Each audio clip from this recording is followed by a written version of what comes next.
छात्रों का चंद्रशेखर आजाद से प्यार, लेकिन बाकी नेताओं के लिए आर पार। मैं बीजेपी एमएलए हूँ और तड़ातड़ पड़े 22 थप्पड़। पटना में छात्रों का महाआक्रोश। धर्मेंद्र प्रधान के इस्तीफे तक जंग जारी। संसद में चंद्रशेखर आजाद का अखंड धरना। तानाशाह हुकूमत के खिलाफ विपक्ष एकजुट। चंद्रशेखर के धरने पर पहुंचे कई नेता। इस दमनकारी दौर में जहां सरकारें तानाशाह हो चुकी हैं, वहां युवाओं को एक रक्षक मिल गया है। दिल्ली के जंतर मंतर पर जब खाकी वर्दी छात्रों की रीढ़ की हड्डी तोड़ने पर आमादा थी, तब एक शख्स मसीहा बनकर उनके सामने खड़ा हो गया। नाम है चंद्रशेखर आजाद। नगीना के सांसद ने अपनी परवाह किए बिना पुलिस की लाठियों के आगे खुद को झोंक दिया और छात्रों को उस बर्बरता से बचा लिया। इसके बाद छात्रों ने चंद्रशेखर आजाद को अपना सबसे बड़ा सहारा मान लिया है। छात्रों का गजब का प्यार चंद्रशेखर आजाद को मिल रहा है। सोशल मीडिया से लेकर जमीन तक एक ही नारा गूंज रहा है, युवाओं के हक की जो बात करेगा, चंद्रशेखर आजाद ही देश पर राज करेगा। भाई क्या इंसान है यार ये चंद्रशेखर आजाद। मतलब जब से जंतर मंतर पे कल प्रोटेस्ट हुआ और लाठियां बजाई भाई हमारे स्टूडेंट्स में, तब से कल रात से वो धरने पे बैठा है पार्लियामेंट में। ठीक है, 24 घंटे से ज्यादा होने वाले और अकेला बैठा है भाई शेर की तरह, और उठा नहीं है। कड़ी धूप बारिश, दलित का नेता, लेकिन जंतर मंतर में तो भाई सारे कास्ट और रिलीजन के लोग थे। मुझे तो नहीं लगता कि सिर्फ दलितों को सपोर्ट करता है, भाई सबको सपोर्ट कर रहा है। और सबसे बड़ी बात कि सांसद है, नॉर्मल इंसान नहीं है। ठीक है, बहुत चाहता तो ये जितने भी नेता एसी में सो रहे हैं ना भाई, सिर्फ 2-2 घंटे के लिए मिलने आ रहे हैं और सब सो रहे हैं, उनकी तरह वो भी कर सकता था, लेकिन 24 घंटे से बैठा।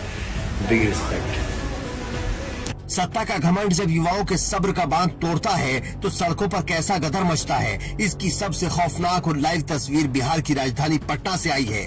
छात्र इस कदर गुस्से में हैं कि अब उन्हें न खाकी का डर है और न खादी का रसूख। पटना की सड़क पर जैसे ही एक माननीय बीजेपी के नेताजी ने अपनी धौंस जमाते हुए कहा, मैं बीजेपी का विधायक हूँ, मुझे जाने दो, वैसे ही छात्रों का गुस्सा फूट पड़ा। छात्रों ने चिल्लाकर कहा, तू विधायक है तो अपने घर का होगा, हमारे भविष्य का हत्यारा है। और इसके बाद जो हुआ उसने सत्ताधारियों की रूह कंपा दी। नेताजी अपनी विधायकी का रुख झाड़ते रह गए और छात्रों ने सरेआम थप्पड़ बरसाने शुरू कर दिए। नेताजी जान बचाकर भागे, लेकिन भागने तक उनकी पीठ और गालों पर 20 से 22 थप्पड़ जड़े जा चुके थे। ये सिर्फ एक विधायक की पिटाई नहीं है, ये देश के करोड़ों आक्रोशित युवाओं का वो गुस्सा है जो अब सिस्टम को सड़क पर घसीटने के लिए तैयार है। पटना की सड़कें देखते ही देखते युद्ध का मैदान बन गई। बीजेपी के कार्यकर्ता जब कांग्रेस दफ्तर के सामने प्रदर्शन करने पहुंचे तो फिर जो हुआ वो लोकतंत्र को शर्मसार करने वाला था।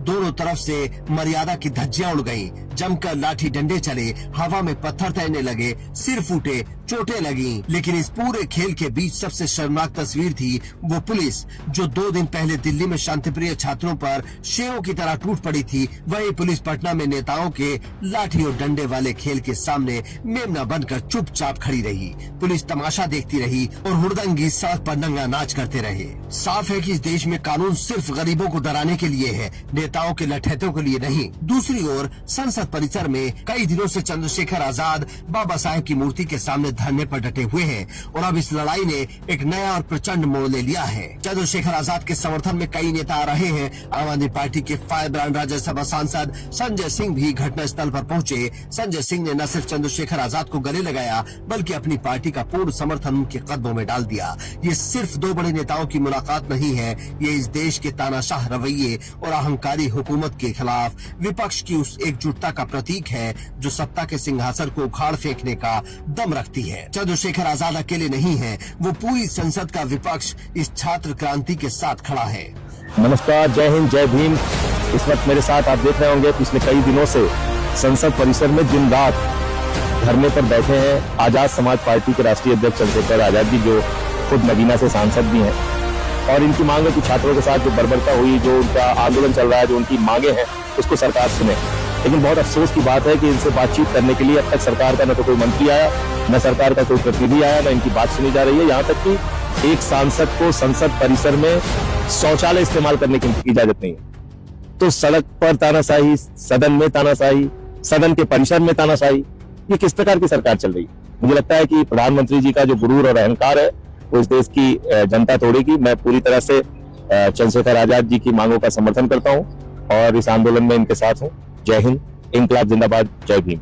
चंद्रशेखर आजाद ने संसद परिसर से वो मांग दोहरा दी है जिससे सरकार के पसीने छूट रहे हैं। आजाद ने सीधे शब्दों में कहा है, जब तक शिक्षा मंत्री धर्मेंद्र प्रधान इस्तीफा नहीं देते ये लड़ाई रुकने वाली नहीं है। युवाओं के भविष्य से खिलवाड़ अब बंद करना होगा। जब तक देश के एक एक छात्र को न्याय नहीं मिल जाता तब तक ये जंग सड़क से लेकर संसद तक जारी रहेगी। याद रखिए 25 जुलाई को पूरा देश थमने वाला है, क्योंकि भीम आर्मी और आजाद समाज पार्टी जिला मुख्यालयों को घेरने आ रही है। सरकार लाठियां तैयार रखे, क्योंकि अब देश का युवा अपनी किस्मत का फैसला खुद करने सड़कों पर उतर रहा है। Bureau report, India news.